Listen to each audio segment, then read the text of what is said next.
ഒരു നൂറ്റാണ്ടിന് ശേഷം നടക്കുന്ന വയനാട്ടുകുലവൻ തെയ്യംകെട്ട് മഹോത്സവത്തിന്റെ ഒരുക്കത്തിലാണ് കാസർഗോഡ് ബാരിക്കാട് ഗ്രാമം. പുതിയപുര തറവാട്ടിലെ തെയ്യംകെട്ടിന് കലവറയിലേക്കുള്ള പച്ചക്കറികൾ നാട് ഒന്നാകെ ചേർന്നാണ് വിളയിച്ചെടുത്തത്.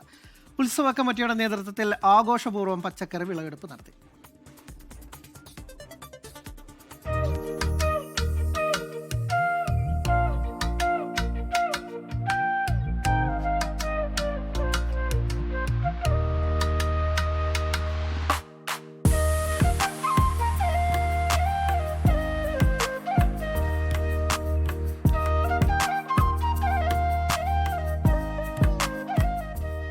മൂന്ന് ദിവസങ്ങളിലായി നടക്കുന്ന ഉത്സവാഘോഷ ചടങ്ങുകൾ. ഈ ദിവസങ്ങളിൽ 1,00,000-ലധികം പേർ ആഘോഷ ചടങ്ങുകളിൽ ഭാഗമാകാൻ എത്തുമെന്നാണ് കണക്ക് കൂട്ടുന്നത്. അവർക്കായി വിഭവസമൃദ്ധമായ അന്നദാനമൊരുക്കാൻ ഒരു നാടാകെ കൃഷിയിടത്തിലേക്ക് ഇറങ്ങി. കൂട്ടായ്മയുടെ കരുത്തിൽ ചേറും ചെളിയും നിറഞ്ഞ കണ്ടത്തിൽ മത്തനും വെള്ളരിയും കുമ്പളവുമെല്ലാം സമൃദ്ധമായി വിളഞ്ഞു.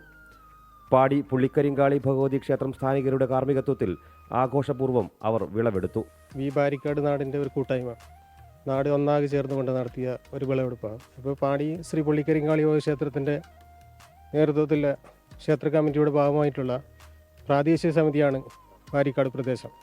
ഈ പ്രദേശത്ത് വാരിക്കാട് തറവാട്ടിൽ പുതിയപുര തറവാട്ടിൽ 2026 തെയ്യംകെട്ടിൻ്റെ ഭാഗമായിട്ട് അത് 23, 24, 25, 26 തീയതികളിലായിട്ട് മഹോത്സവം ഇവിടെ നടക്കാൻ പോകുന്നത്. ആ മഹോത്സവത്തിന് ആവശ്യമായ പച്ചക്കറി കൃഷി ഇവിടെ ഈ നാട്ടുകാരുടെ വാരിക്കാട് പ്രദേശം ഒന്നാകെ ചേർന്നുകൊണ്ട് നടത്തിയ ഒരു വിളവെടുപ്പാണ്.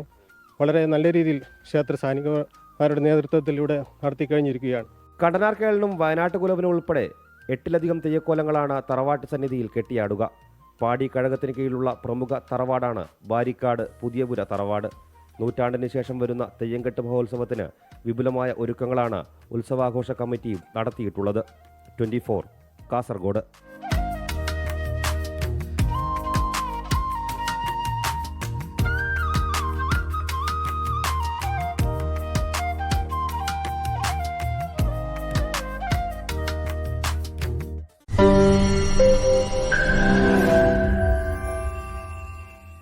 ലോകത്തെവിടെയായാലും ഏത് സമയത്തും 24 വാർത്തകളും ഓഗ്മെന്റഡ് റിയാലിറ്റി പാക്കേജുകളും എക്സ്പ്ലെയിനറുകളും വിശദമായി കാണാൻ ഞങ്ങളുടെ യൂട്യൂബ് ചാനൽ നിങ്ങൾക്ക് സബ്സ്ക്രൈബ് ചെയ്യാം.